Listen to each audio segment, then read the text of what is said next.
Alien Queen furious after Human Male impregnates her first try. The great hall of Serathel was silent, unnaturally so.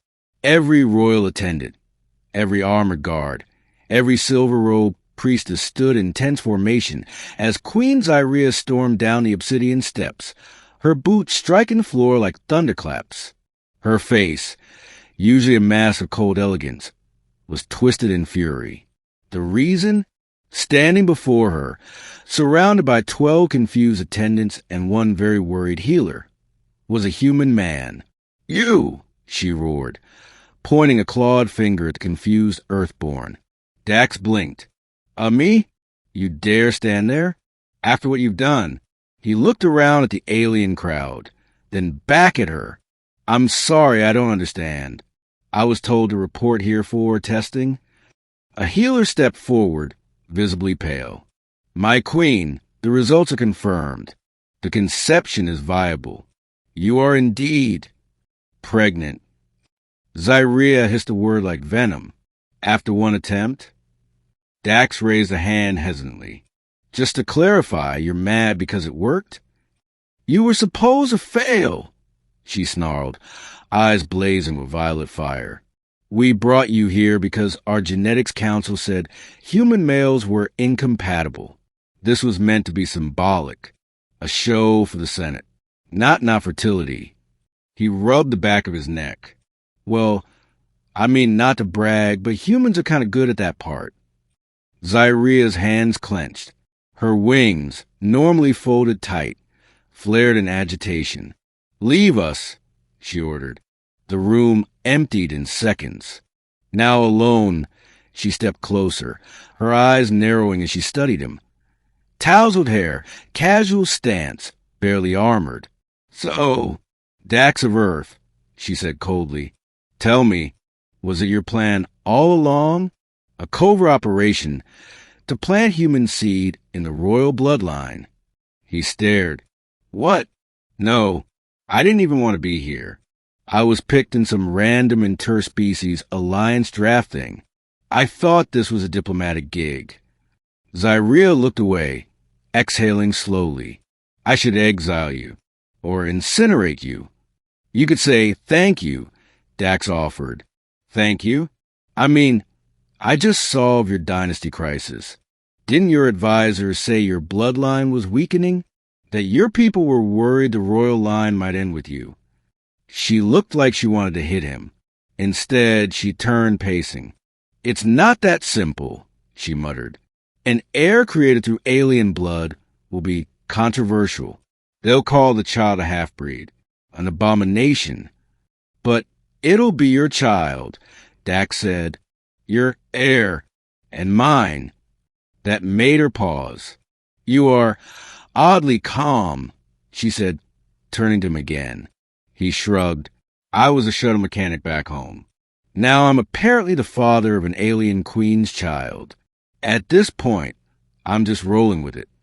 Zireia tilted her head, studying him as if for the first time. "No fear. Some," he admitted. "You are terrifying and beautiful, like if a goddess got really angry." Something flickered in her expression. Amusement? Embarrassment? It vanished quickly. "You do not flatter your way out of this," she said sharply. "I'm not trying to." He stepped forward. "Look, I get it. This wasn't supposed to happen. But maybe it did happen for a reason. Maybe humans and your people aren't as different as everyone thought." She crossed her arms. "You truly think that?" Dax looked at her seriously. "We both bleed. We both love. And apparently we both make kids fast." Zireia's lips twitched. A moment passed before she finally let out a low breath and sat on the throne behind her. "I have led armies into war. I've shattered planets. But this," she looked down at her stomach, which of course showed no signs yet, "this terrifies me." He walked over slowly. "You won't do it alone." She looked up at him. "I didn't expect this either," he said. "But I'm here. I'll do whatever it takes." Her wings lowered slightly. "So, what now?" he asked gently. Zireia hesitated. Then very softly she said, "Now we face the Senate, and I tell them I carry the air of a human." He winced. "That sounds dangerous." "It will be," she replied. "But no one threatens my blood." He smiled a little. "You're already protective." "I am a queen," she said. "And now, a mother." "Let them challenge me." 2 days later, the Grand Senate convened. Aliens from every corner of the empire, diplomats, generals, scholars, gathered in the glass-ringed sky chamber, suspended in the clouds of Rizaka Prime. The tension was suffocating. Queen Zireia entered alone at first. Tall, proud, dressed in a royal gown of black and gold. Her voice rang clear as crystal.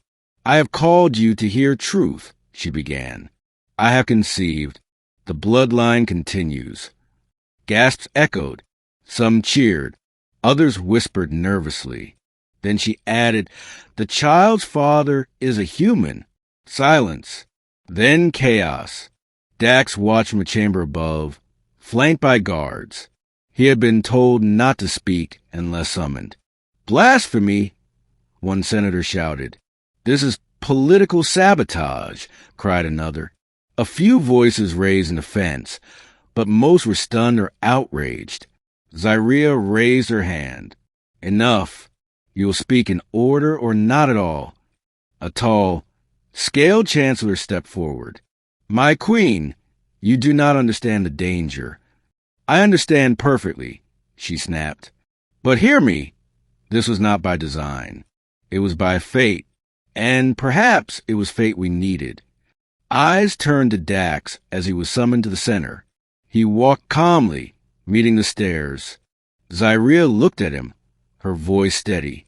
"Will you stand beside me, human?" He nodded. "Always." And with that, the chamber went quiet again. This time not from fear, but respect. Weeks passed. The palace adjusted. Protocols were rewritten. Some protested. Some left. But many stayed and watched. Dax remained beside her through it all. He was taught their customs. He made mistakes. He cracked jokes that made her roll her eyes and smother smiles. He built her a nursery with his own tools. When her back ached, he rubbed her shoulders. When she panicked over political pressure, he grounded her with simple human warmth. In private moments, she confessed she had never wanted a mate, never thought she'd allow anyone close. "Why me?" he once asked. She touched her growing belly. "Because you didn't try to conquer me. You made me laugh. And you never once called me your majesty when it mattered most." One night, deep into her second cycle, Zireia looked at him from their balcony. "The child will be strong," she said. He took her hand, like their mother, and stubborn, like their father. She smirked. "They'll terrify the galaxy." "Good," Dax said, wrapping his arm around her. "Let the galaxy be terrified.